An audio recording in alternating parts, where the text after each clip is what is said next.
Hello and welcome to Views on News. I am Jawad. Tehami. The main Torkham border crossing between Pakistan and Afghanistan remains closed since 6th of September after the Afghan security forces resorted to unprovoked and indiscriminate fighting towards Pakistani side, targeting the military posts and also the infrastructure at the Torkham border terminal, endangering the lives of the civilians on both the sides. The Afghan Foreign Ministry came up with a statement criticizing the closure and also pointing fingers towards Pakistan. However, in a detailed response to this particular criticism, Pakistan's Foreign Office said that the statement of the Afghan side comes as a surprise, as the interim Afghan authorities know fully the reasons of this temporary closure. Pakistan's Foreign Office also said that Pakistan cannot accept the construction of any structures by the interim Afghan authorities inside its territory, since these violate its sovereignty. Pakistan's Foreign Office has also said that such unprovoked and indiscriminate fighting on Pakistani border posts cannot be justified under any circumstances. The detailed response by the Pakistan's Foreign Office also goes on to say that the statement of the Afghan side also includes some irrelevant comments and unsolicited advice about Pakistan's economy and foreign trade. Also, Pakistan's Foreign Office has also urged the Afghan authorities to be mindful of Pakistan's concerns and its territorial integrity. We'll continue with this particularly important topic to be discussed with our esteemed panel of guests. It's time for a short break. We'll be back after this short break. For that, stay tuned.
Welcome back. You're watching Views on News. I'm Jawad Tehami. We are discussing in today's program the temporary closure of the main border crossing at Torkham between Pakistan and Afghanistan after the Afghan security forces resorted to indiscriminate and unprovoked fighting towards Pakistan, targeting the military posts, also the infrastructure at the Torkham border terminal, endangering the civilian lives. There have been criticism by the Afghan Foreign Ministry regarding this closure, to which the Pakistan's Foreign Office has given a detailed response and has urged the Afghan authorities to be mindful of Pakistan's concerns and respect Pakistan's territorial integrity. We'll be discussing the kind of expectations from the interim Afghan authorities and the kind of commitments they have already made, especially also when we talk about vis-a-vis controlling terrorism emanating from the Afghan soil.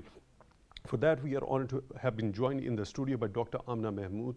She is expert in international relations. Dr. Amna, thank you very much for your time, for being with us on Views on News tonight. Really appreciate that. On Skype at the same time, we are being joined by Dr. Waseem Ishaque, senior analyst. Dr. Waseem, thank you very much for your time, also for being with us on Views on News tonight. Really appreciate that. Dr. Amna, when we talk about this particular closure of the Torkham border crossing, the Foreign Office of Pakistan says the criticism or the statement, the kind of statement that has come from the Afghan Foreign Ministry is a surprising statement, as they are fully aware of the facts why it was temporarily closed. Is there any sort of a justification when it comes to the Afghan security forces resorting to indiscriminate and unprovoked fighting towards Pakistan?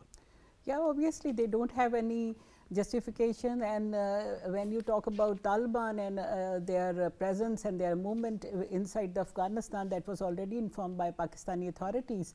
So instead of controlling them, instead of taking measures or rather having cooperation with Pakistan, they started firing themselves. So it's very unfortunate for both countries, because we have been in very good relations with these Taliban 2 years back, and we facilitated all this process of resolution and evacuation of US Army and its allies.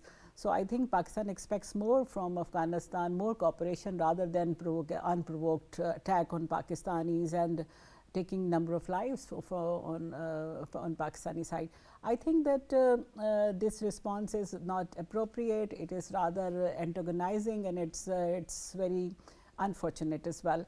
And when they say that they are advising Pakistan about Pakistani economy and our own internal situation, then they have no right to do that, because they have to address only those concerns Pakistan is showing to them. And if Pakistan is having this loss on edibles, etc., they are also having the same, because on other side of the border there are also edibles, fruits, vegetables, and they are going to be perished after some time. So if Pakistan is facing any loss, they are also facing. So they should have some communication on the diplomatic level to resolve this issue rather than to provoke Pakistan like this. So they were actually trying to construct make construction within Pakistani territory, so that particular area remains to be banned. The construction is not allowed over there. So rather than taking Pakistani authorities into confidence, how can they do it unilaterally? This is the continuity of the issue. You know, they never accepted that Devender line is actually the border of Pakistan and India. Devender line is a reality, and we inherited from British government. Pakistan did not make it, and we inherited from British authorities, and at that time Afghanistan agreed on that. And there is a mechanism of any construction on both sides of the border. Only the locals of that area, having the ID cards of that area, they can have construction that from the boundary 5 miles inside their own territory. Pakistani side can make construction, but those only the villagers, not the authorities. And Afghanistan is obviously violating that agreement, and if they want to have some construction, they should have taken Pakistani authorities, and there is a mechanism under international law to sit together and make consensus that whether they should do or not. But this construction was not of any sort for that matter. It was basically another check post, despite the fact that there was already a check post present over there. Yeah, and there was no justification for that. And if they are making, then even then they should take Pakistani authorities into confidence and sit together and then resolve the issue that whether they should go for that or not. And they are previously, they have been offensive on the boundary Pakistan was making, and Pakistan was fencing just because to stop terrorism. But they were destroying that. Number of attacks were done by the Afghan authorities directly on Pakistani forces doing that. So this time how they can construct that building without Pakistani permission. And as far as these posts are concerned, they are not maintaining any sort of legal documentation on the people coming from Afghan people coming from both sides, and then they excuse that we don't have capacity to do that.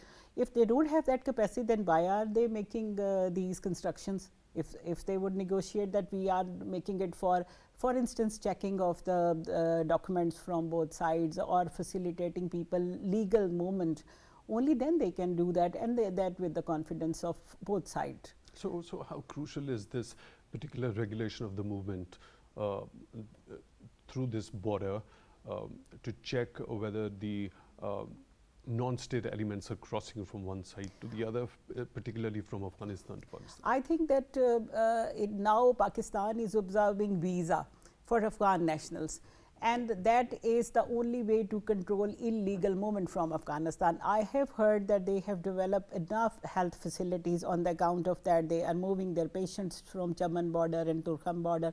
If they have made those facilities, they should treat their patients themselves, and that in the guise of those, they are sending 5-6 people as attendant, and they are not having any document. So without a documentation, Pakistani authorities should not allow any Afghan to enter into Pakistan, because it is detrimental for the peace of both sides. They also accuse that we are harboring terrorism from Pakistani soil. They also accuse us. So we should observe rules and regulations, and only legal movement should be allowed with proper visa from both sides. Pakistani nationals should move with visa, and same is the case with Afghan. So what sort of a role, how important a role do you think this border fencing has the potential of, in this particular, of regulating the crossing from Afghanistan to Pakistan? Yeah, Jawad, before this fencing, there were almost 500 points to cross Afghanistan to Pakistan. And at the time of General Moinuddin Haider, when he was Interior Minister of Pakistan, he decided that we should only open 2 borders, Torkham and Chaman. And this fencing is very helpful to observe that, because otherwise there was no crossing point, and such a large territory having very difficult terrain, it was very difficult to monitor and patrol. Though both authorities do that, but Afghan authorities themselves, they facilitate all sort of smuggling and illegal trade. Afghan transit trade is damaging Pakistani economy. They just deload their trucks over there, and then they were sent back to Pakistan through illegal points of entry. So this fencing is helpful, and that's why they are making hue and cry that why Turkhan border is closed. And they many times they refuse to give allow any sort of search of these trucks coming. They apparently they are with the vegetable and fruits, but underhand they are having other stuff that is damaging for Pakistan. You see that all the weapons used by this TTP in Chitral, how they were transported to Pakistan, certainly through some guys as in trucks like vegetables and fruits, but actually they were weapons inside, and even the people and the TTP Taliban, they were inside. Otherwise, on crossing points, Pakistani government must have stopped them. So don't you think there should be a realization when it comes to the efficacy of this border fencing along the Pakistan-Afghanistan border?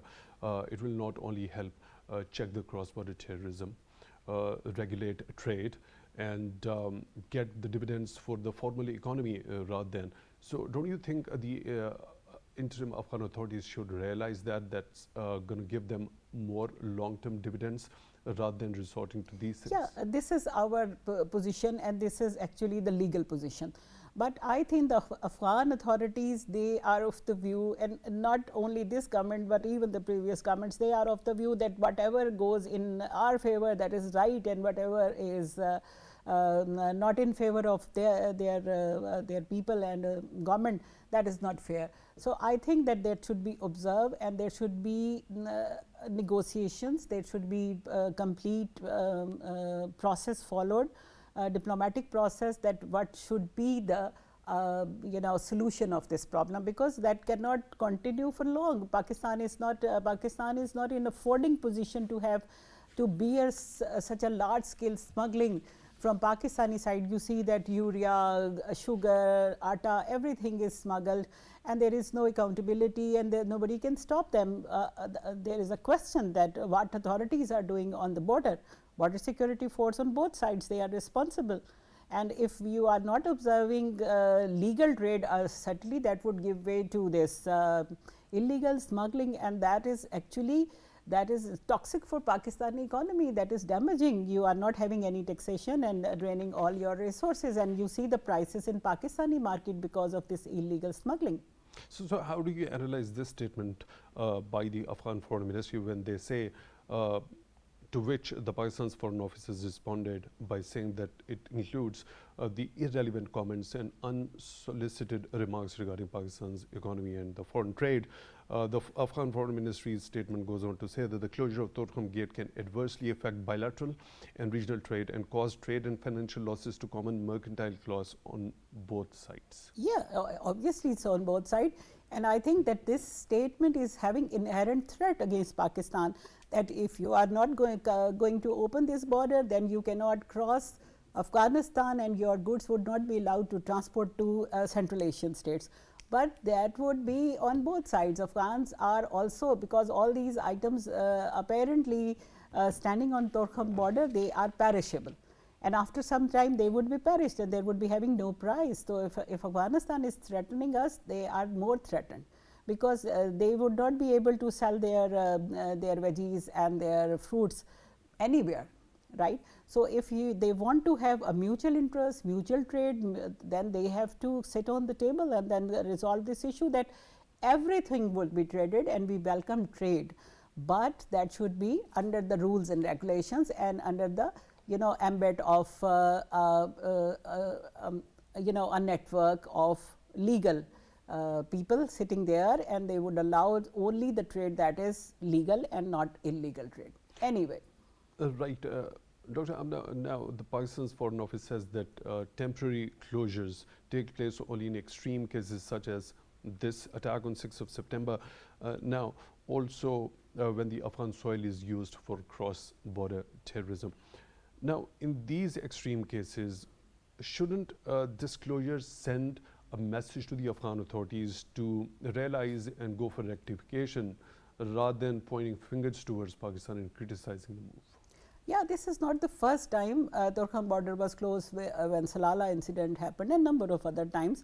And the Pakistani authorities should not open it unilaterally until there should be an agreement on this issue, that whether this issue should be resolved. And opening border unilaterally without having any assurance from Afghan authorities that such incident would not happen again, I think that would show our weakness regarding that. Okay, so that assurance, do you think that assurance that such type of incident is not going to happen in future is sufficient to ensure that other commitments are not violated by the Afghan authorities? I think that commitment, if they would commit, certainly they are going to abide by, because right now they don't have this realization that they have done wrong. They have not apologized and they are not accepting the claim of Pakistan that they have violated. They say that it is your territory, you should defend yourself, and they are not accepting it that their soil is being used against Pakistan. That is the point. So, I think that this need a comprehensive dialogue and sitting together and resolve this issue. Torkham border is more critical, closure of Torkham border is more critical for Afghanistan rather than Pakistan. For Pakistan, it would be better to close this for months, and I think that all illegal crossing of this border should be stopped. If they are sitting there, if they are dying, then there is no humanitarian ground, because they are having enough facilities of health now in Kabul. Kabul is now considered to be, claimed to be the most safest city of the world. If it is like that, then why they are coming to Pakistan for having, you see that we have seen that some people are sitting on wheelchair and waiting for opening of this. Interim Afghan authorities claim that they claim that they are attracting such a large investment on the account that we are the most peaceful country now. So, if they are, then they should provide all these facilities to their people. Why are they looking for towards Pakistan for all these facilities? If we are in crisis, as they say that we are in economic crisis and we have to look our home, then why they are dependent on us? Let us alone to look after our own citizen. We are having less money to serve them, according to them. Let me proceed towards Dr. Waseem Ishaque, a senior analyst. Dr. Waseem, thank you very much for your time, for being with us on the show tonight.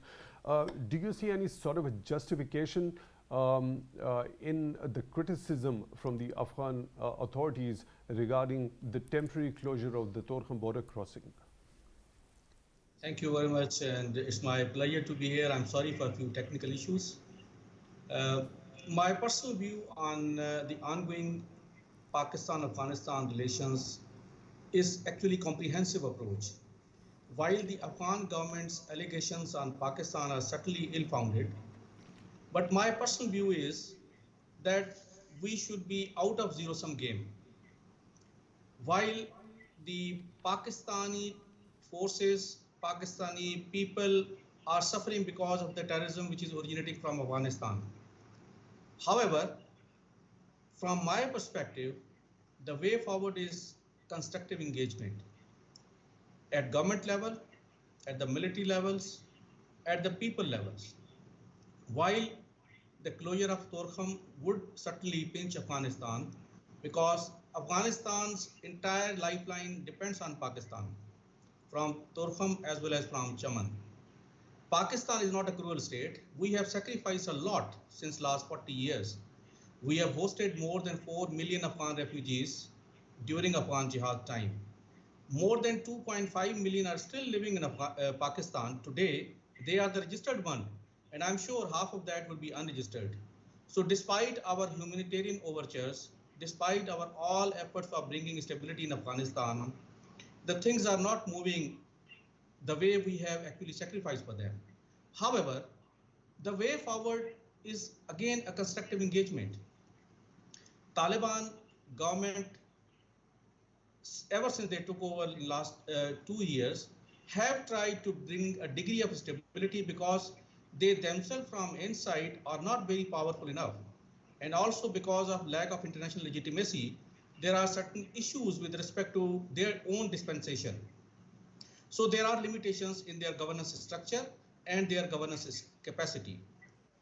But since terrorism is a common enemy for Afghanistan, for Pakistan, for the rest of the world, so we have to actually formulate a joint strategy whereby lines of communication should be kept open. And I would also like to suggest that we should establish a hotline both at the Ministry of Foreign Office level as well as at the military level to gain the first-hand information and also to neutralize any attempts by the terrorists. So the closure of Torkham border, or maybe sporadically we have seen Chaman border also closing, would certainly, apart from pinching the terrorists, would be pinching the Afghan population more than the terrorists. So therefore, we may have to review and bring in a pragmatism in our foreign policy of engagement. While the backdoor diplomacy should also be pursued so that the Afghan government is made convinced that the terrorism is originating from their soil. The TTP, while it was totally eliminated from all areas of former FATA, however, ever since Afghanistan has been ruled by Taliban, there has been a resurgence of TTP. This is a point of concern, but we have to formulate a joint strategy. We have to sit with them, we have to engage with them, we may have to go for joint patrolling, joint border, some alert system, but we need to engage. We cannot afford to disassociate ourselves because in the larger grand strategic level, stable and peaceful Afghanistan is in Pakistan's interest. Pakistan's economy, Pakistan's stability is also intimately linked with Afghanistan's stability. So therefore, I still suggest that we need to engage with the incumbent Afghan government. Dr. Waseem, don't you think sufficient engagement has already been done when it comes to Pakistan's role in this particular equation? A number of delegations, some very high-level delegations visiting Kabul, impressing upon the Afghan authorities to fulfill their commitments they made to the international community, especially vis-a-vis combating and terrorism and dismantling the safe havens of terrorists over there. I totally agree. We have tried a lot in the past. We are still trying and we continue to be trying. But my point is, it is not a zero-sum game. That if they do not abide by their obligations, then we should disengage.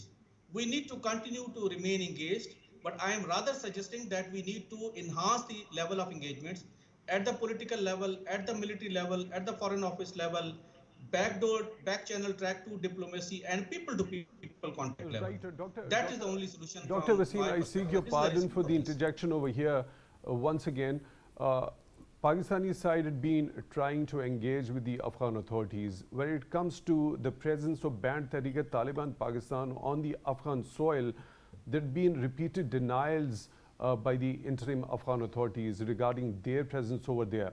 So, don't you think sort of an imbalance in this entire equation? On one side, we see Pakistan desirous of taking the interim Afghan authorities continuously on board, giving them the irrefutable information regarding the involvement of the Afghan nationals also in the terror attacks in Pakistan.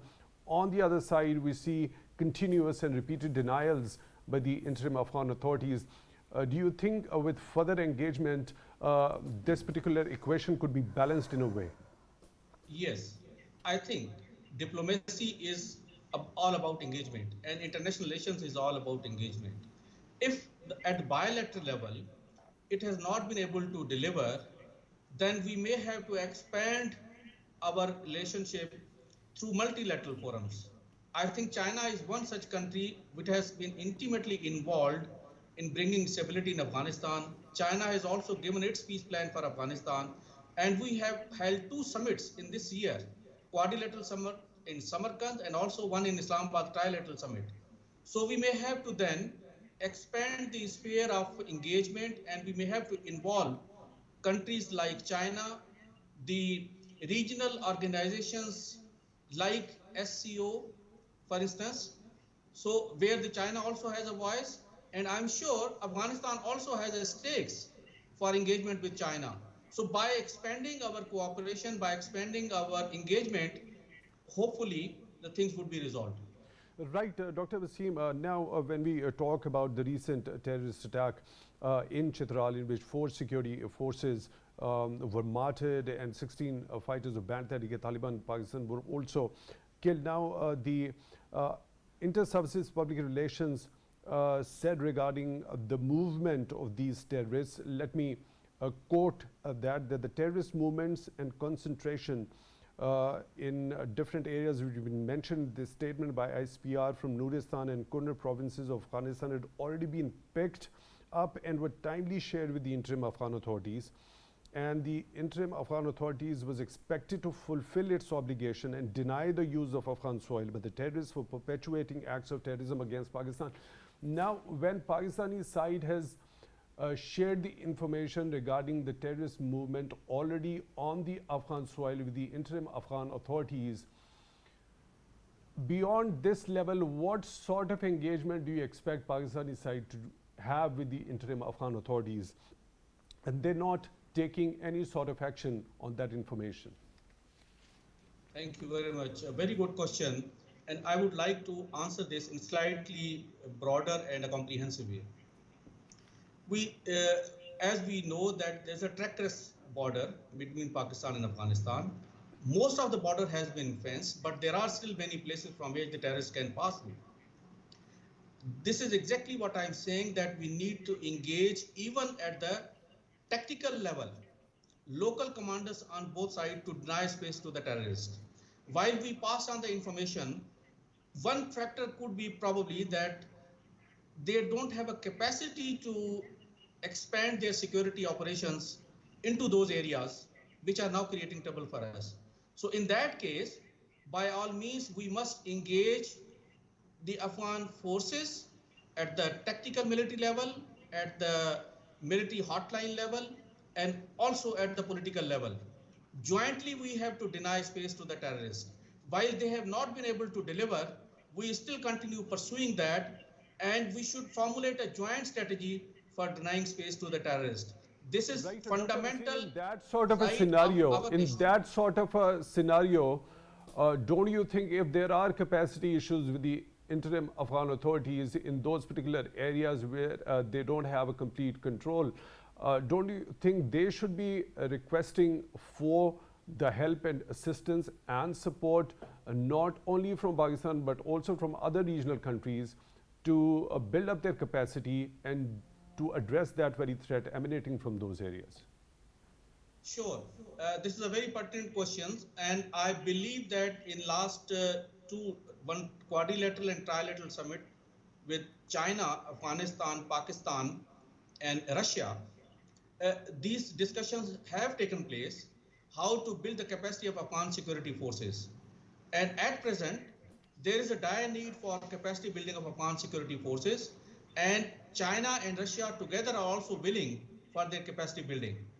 However, we can also offer them our soft power in terms of training of their military officers, and also extend our soft power to the people of Afghanistan in terms of providing education scholarships, providing people-to-people exchanges, etc., so that the terrorists even do not find place to hide within Afghanistan or then come over to Pakistan. Right, point well taken, Dr. Waseem. We are now joined by Mr. Iftikhar Firdous, senior journalist associated with the Khorasan Diary. Mr. Iftikhar, thank you very much for joining in at Views on News tonight. Really appreciate that. What's your understanding of this Torkham border closure after the Afghan security forces resorted to unprovoked and indiscriminate fighting?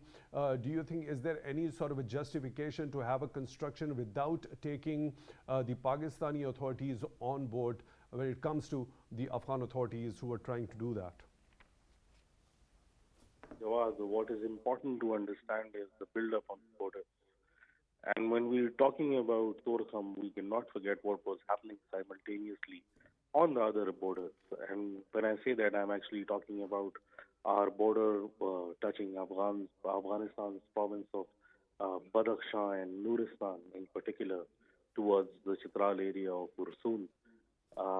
But in terms of the part of construction is concerned, I think that could have still been stabilized in terms of if the bigger incident had not happened in Chitral. As for the person that was speaking before me, I totally agree that if we actually have, a certain understanding with the Afghan government where we can actually, come together by joint action against terrorists. But the fact is that the current Afghan interim government does not consider the people attacking Pakistan as terrorists. So the argument of a joint force or joint action against a particular group does not exist because the Afghan government spokesperson as well as their top leadership has denied that anybody from Afghanistan has attacked Pakistan or simultaneously that an element such as the TTP exists within Pakistan's boundaries. So this sort of, the problem is magnanimized in terms of understanding of actually what's happening currently. The problem at this point is that we had put in all our eggs in one basket in terms of policy formulation when we actually thought that when the Afghan Taliban would actually take over, the border issues, the contentious issues would be resolved. There were at least 33 points while Pakistan was fencing its border with Afghanistan that were contentious. And whenever the Pakistani troops tried to put up the border fencing, while they were escorting the material, there was firing that was conducted at that time during the Ashraf Ghani regime. And simultaneously, we saw Torkham border being shut down multiple times, even during Karzai and Ashraf Ghani's tenure. But it was thought that when the Afghan Taliban would take over, these problems would be resolved. And according to the Pakistan Geographical Survey that took place in 2014 and 15, when the fence was originally being put up, Pakistan managed to actually put in some material in terms of to understand that this was their territorial border, and the task was to actually wait till a government that has a mutual understanding with Pakistan would come up. And then this border fencing task of whatever 96% or 98% complete, and it's never given in the media as 100%, that task would be completed. And now when the Afghan Taliban have come in, it's not just your borders are being attacked, but also simultaneously the entities that are attacking them are not recognized. They are thought to be refugees from Pakistan that are living in Afghanistan. And also, lastly, the problem is that even those areas which we thought would be fenced and we would be able to complete our border fencing based on the our geographical sovereignty limits, even that has not been possible. So I think the problem is much bigger from the way that it is being described as to sit across a table and to resolve. I think if that was the simple case, then the Foreign Office statement in retaliation to the Afghan Taliban statement would have not been so terse, and it would not have used the kind of language that it used usually. Because I think Pakistan till now has been restraintful in many ways, but I think that time is over and it's now stressing the Afghan Taliban on multiple levels, so that till the security issue will not be resolved and Pakistan keeps getting targeted, the border will remain closed. Yes, So, Jawad. so, so, so what about engagement? As you would have definitely heard the earlier speakers already mentioned engagement regarding when it comes to the people-to-people contacts, if there are capacity issues with the interim Afghan authorities to establish their writ in troubled areas, they should be seeking a kind of support and assistance from Pakistani side. When it comes to enhancing the people-to-people contacts, Pakistani side should be vying for giving more scholarships to their students so that they come over here in Pakistan to take education. Do you think that's the solution in the immediate term? There are two sort of solutions that are usually sought, Jawad. One is at times when there is no known threat, and then you moved into softer, diplomatic cooperation, where you come up with issues for resolution in terms of animosity in a different country, which we call usually public diplomacy, by allowing scholarships, by allowing people to pass over by through borders in easier manners, by establishing hospitals, and by helping them in different ways. But these are actions that usually are pursued at a time when there is no tension, or the tension or the gravity of the situation actually demands this, that now it goes into a soft prong sort of an approach. Under the current circumstances, where you almost have a dozen attacks on your border in different places, there are bombings and suicide bombings taking place within Pakistan. I think that it is time to reimpose yourself and rethink your Afghan policy. Um, and in terms of whatever suggestions have been made, I totally agree with that. But that should have been done in the past, and I think Pakistan has provided many opportunities to Afghanistan. But somehow, on a diplomatic level, we have always failed. And despite the fact that the Afghan Taliban's government is a ruling government in Afghanistan, it's not a popular government in Afghanistan. And lastly, and I think most importantly, the argument of the Afghan Taliban not having enough force to actually actualize its power in the border area, and that border control is loose. I don't buy this argument, because the Afghan Taliban till last year in December had earned a revenue of $1.5 billion from the trade that was taking place at the border. So if the revenue staff can actually manage to do its duties, then why would not the security staff at these borders actually do its duty? I think it's a problem that Pakistan, for diplomatic purposes, has used this argument to sort of cover up for the Afghan Taliban.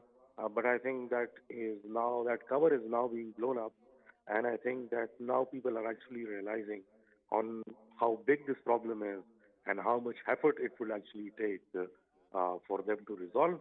The Afghan Taliban have always said a one-liner publicly as well as in internal meetings, is that you will have to talk to the Afghan Taliban, while the army, or to the Pakistani Taliban, and while the army chief in his last public address had clearly stated that talks have ended, we will no longer talk. And I think that is the major point of contention. How much leeway are we going to give away? What sort of tactics are required to be deployed in the field in order to overcome this? Whether this will actually end anytime soon, these are all questions that can actually be discussed. But the crux of the problem is that Pakistan is being attacked from Afghanistan. What should actually be done currently? So in that sort of a scenario, if these attacks from the Afghan side continue to be carried out against Pakistan, the interim Afghan authorities don't fulfill their commitment on one pretext or the other, then Pakistani authorities clearly stating that the talks with the banned Tehrik-e-Taliban Pakistan till they surrender to the writ of the state completely is not going to be an option. So to what conclusion does this entire scenario bring us? A kinetic operation when it comes to Pakistan securing its security against terrorism emanating from Afghanistan?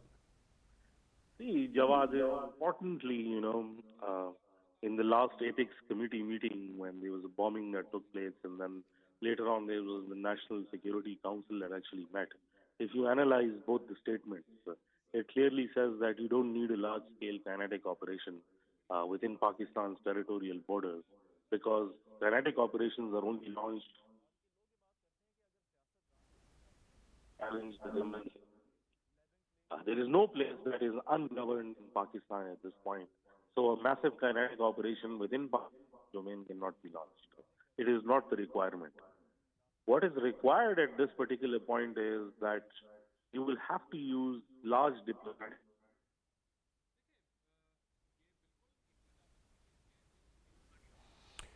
Unfortunately, we've lost the connection with Mr. Iftikhar Firdous, senior journalist associated with the Khorasan Diary.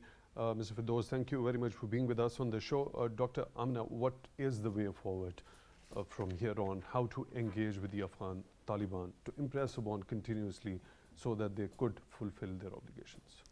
I think both our panelists, they are having this point that we should continue our engagement. But Dr. Ishaque said that we should have established peoples-to-peoples relations and we should award them scholarships, etc. We are already doing for a number of years, especially for the last 5 years. I know that 1,000 Afghan students are given scholarship in Pakistani universities, and there is no change in their behavior. What I believe as the student of international relations, teaching Afghanistan for last 30 years, I think that in international relations, you cannot rely on long-term relationship, and you cannot. They don't buy the argument that I have done this for you and you should pay back. Nations are living in the world right now. They are. So I think that again and again repeating this, that we have done this for Afghanistan and they would be very obedient servants, they would be very obedient children, that is not bought by Afghan government anymore.